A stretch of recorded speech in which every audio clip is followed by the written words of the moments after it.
Sinaktan ka ba at iniwan ng mahal mo? Pinagpalit ka ba niya at hindi ikaw ang pinili? Pwes, hindi pa huli ang lahat. Ngayon ay ituturo ko ang ritual na magpapabago sa damdamin niya para balikan ka niya at ikaw ang piliin. Sa picture mo, so halimbawa, ikaw ito, may picture ka. Malaki lang ang ginawa kong picture para makita niyo yung nakasulat. So, kung may picture, yung picture mo, isulat mo ang orasyon na ito. Esepas, Bukanil, Malamuyos.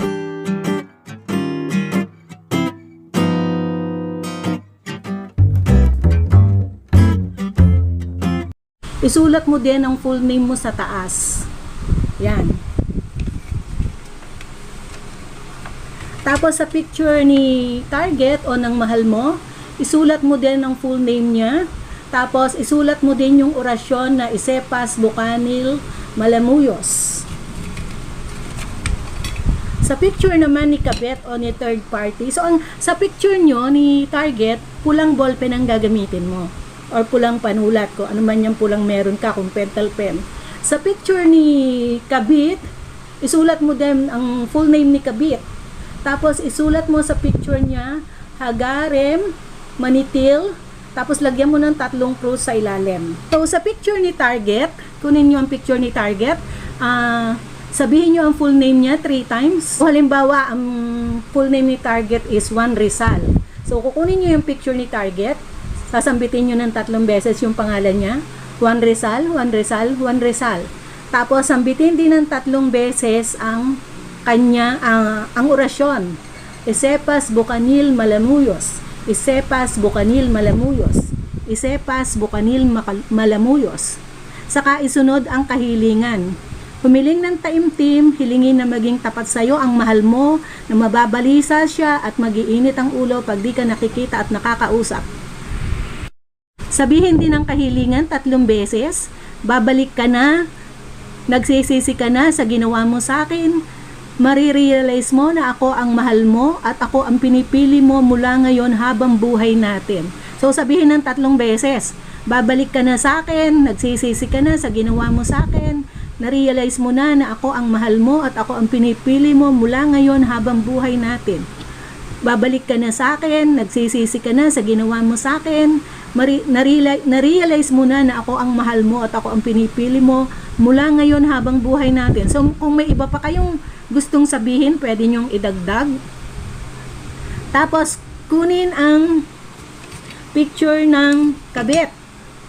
So sabihin din ng 3 beses ang pangalan ng kabet. So full name ni kabet, full name ni kabet, full name ni kabet. So kayo na ang magsabi kung anong full name ng kabet. Tapos sabihin din ang orasyon ng 3 beses. Hagarem, Manitil, Cruz, Cruz, Cruz. Hagarem, Manitil, Cruz, Cruz, Cruz.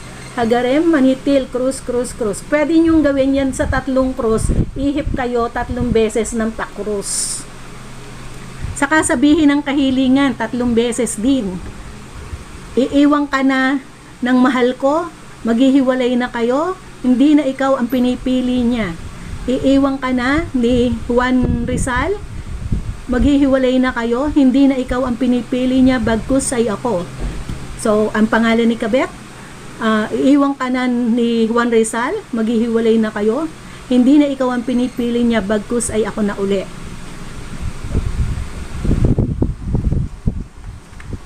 Sa actual kasi maliit lang yung picture, di ba? So pagtatabihin nyo dito sa isang sa isang plate, tapos sisindihan nyo ng tig-isang kandilang red. Yan, sindihan nyo ng tig-isang kandilang red. So hindi ko na ipapakita ang pagsindi. Sisindihan nyo ng tig-isang kandilang red hanggang sa maubos. Ito din, sindihan nyo din at tirika ng kandilang itim hanggang sa maubos. Yung sa picture ni kabet o third party, pag naubos na ang kandila, ito ay itapon nyo sa isang crossroad o magkasangang daan. Yung picture nyo namang dalawa, pag naubos na, so halimbawa, ayan siya, siya dyan, magkahiwalay na candle. Pag naubos na, pagtupiin yung ganyan, Tapos kung kaya nyong tupiin, paharap sa inyo, ganyan. Saka ilagay sa isang plastic at itago sa higaan nyo. Gawin lamang ito ng may pananampalataya para tumalab. Pag gumagawa kayo ng spell o ritual, huwag kayong aligaga, kakahintay. Kasi lalong tatagal ang pagtalab ng spell pag ganon nakulang kayo sa pananampalataya. Bayaan lang, hintayin magkaroon ng resulta. Pagkagawa ay kalimutan and let the spell do its own course. Always trust the process. Magugulat na lang kayo sa resulta na tumalab na pala. Hanggang dyan at hanggang sa susunod. Maraming salamat! So, ayan na yung setup pag nasindihan na natin yung mga candles. Hintayin na lang natin siya na maubos.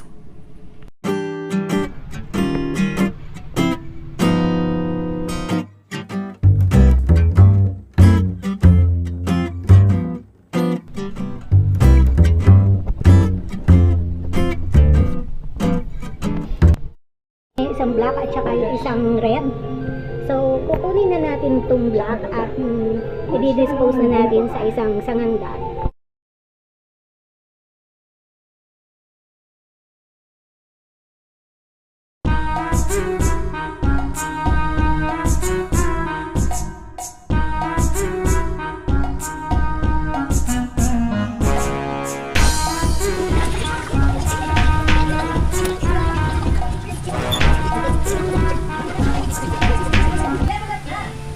So, yung sa candle ng babae, hindi nasunog yung picture, natunaw lang yung candle. Pero dun sa candle ng lalaki, yan, nasusunog yung picture niya. Ubos yung candle niya, sunog din ang picture. So, itong ritual na to is ginawa ko para sa pamangkin ko. Hindi ako normally gumagawa ng ritual, dahil nagde-demo lang ako, pero syempre, nakiusap yung pamangkin ko. Pero, tinuruan ko din siya gumawa. So, gagawa siya, gagawa ako. So, kaming dalawang gagawa para doble ang force.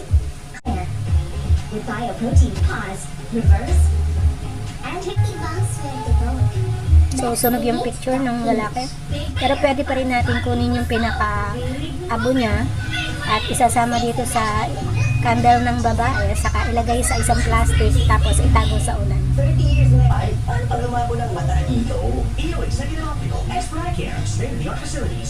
Itong isa hindi sunog. Yun din sa other woman, hindi rin sunog. So yung target ang nasunog yung picture.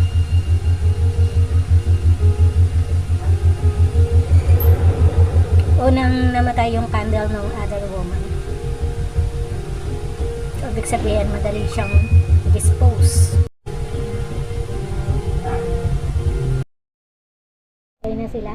Yung sa babae is hindi nasira yung kanyang picture at andun pa rin yung mga katas ng candles. Ito is nasilab yung picture niya. So pagsamahin natin sila, tapos ilagay sa ilalim ng una.